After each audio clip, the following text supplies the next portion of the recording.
It's a short book. I think it's about 30 sides. I think if someone was to sit on that 281 bus from Mount Pleasant, I think before they reach Dewsbury Town, they should be able to finish this book. It's a masterpiece, my brothers. It's short, it's concise, but it's a masterpiece. Before this book went to print, respectable Ahmad Chacha, he gave me this book. And he told me to proofread this book and to give my comments on this book. When I read that book, then I would sum that book with these two words. That in this book, respectable Ahmad has gathered the sacrifice of the older generation. And number two, he has outlined the appreciation of the native people of this community, how they showed hospitality, how they showed the kind-heartedness to the people who came to Bali.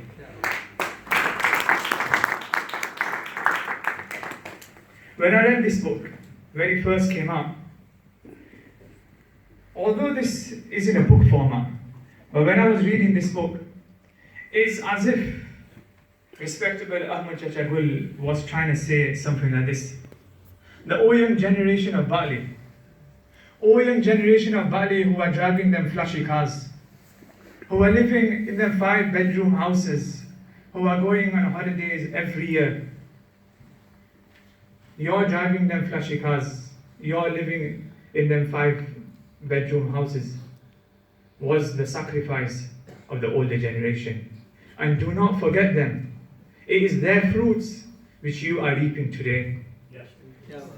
If it was not because of them, then we would know where you would be. The older generation was such that when they came to UK, when they came to Bali, they came with nothing. Few people who I interviewed said, we didn't even have enough money to go back. We came in UK with one-way ticket. We had nothing. The climate was different to the hot climate of India. It was cold, shivering. Outside was all dark and gloomy. The smoke had made the houses go black.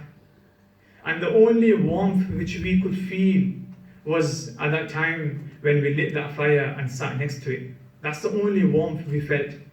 And even at that time, that our body would feel the warmth, but our heart would ache. Because it was at that time when the brothers would share the stories of India. It was at that time when they would remember their mothers and their fathers, and tears would fall down, taking that warmth. When these people came to UK, they had language barriers. They didn't know how to communicate to the native community. I met someone said this to me, that something so trivial like going to doctors was a nightmare at that time. Someone mentioned that there was this person, he had a doctor's appointment, and he didn't know how to explain the ailment to the doctor. So prior to going to the doctor, he kept on thinking that when the appointment day will come, when I'll be called to the doctor, how will I explain what ailment have I got? He said at that time, what had happened was a mosquito had bitten him. So I went to search for a mosquito. I found the mosquito. I trapped him. And then the day came when I visited the doctor. I went to the doctor, and the doctor asked me, what's wrong with you? I opened the newspaper, and I made indication to the mosquito and to my body. And that's how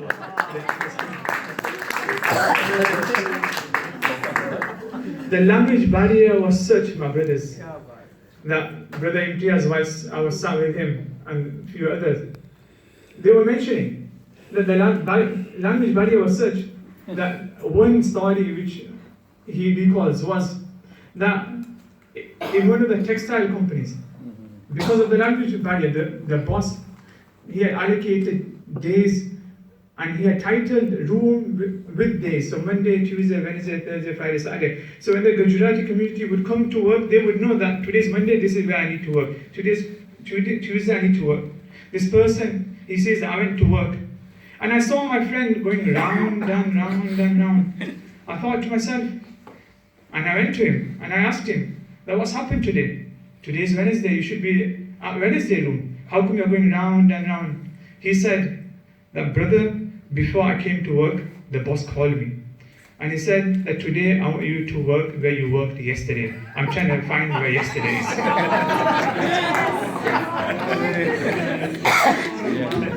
But brothers, this was the language barrier at that time. It was because of their sacrifice. And the second point which Ahmed, with respect to Ahmed, has put in his book, and it was their sacrifice and the warm-heartedness, the hospitality which was shown by the native people of Bali. Fusion between the Gujarati, the Indian, and the native people together, that we flourished into a locality called Bali.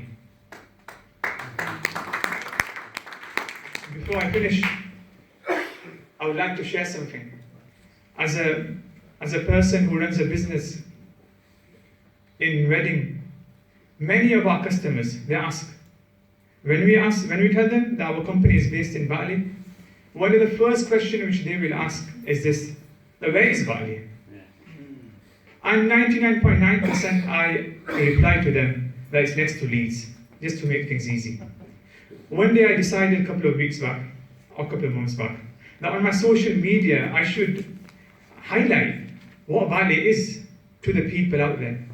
So this is what I wrote, and with this I will conclude. And I wrote to my followers on social media that, oh my followers, you may not know where Bali is, but during the night, when the night falls, and when you've got that coffee in your hand, then there's 50% chance that that biscuit which you are pouring down your coffee is made from Bali.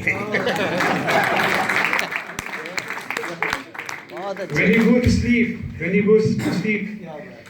then according to our Iqbal, he said, when you go to sleep, there was a time when 75% of the UK's population would sleep on beds which were manufactured in Bali and Houston.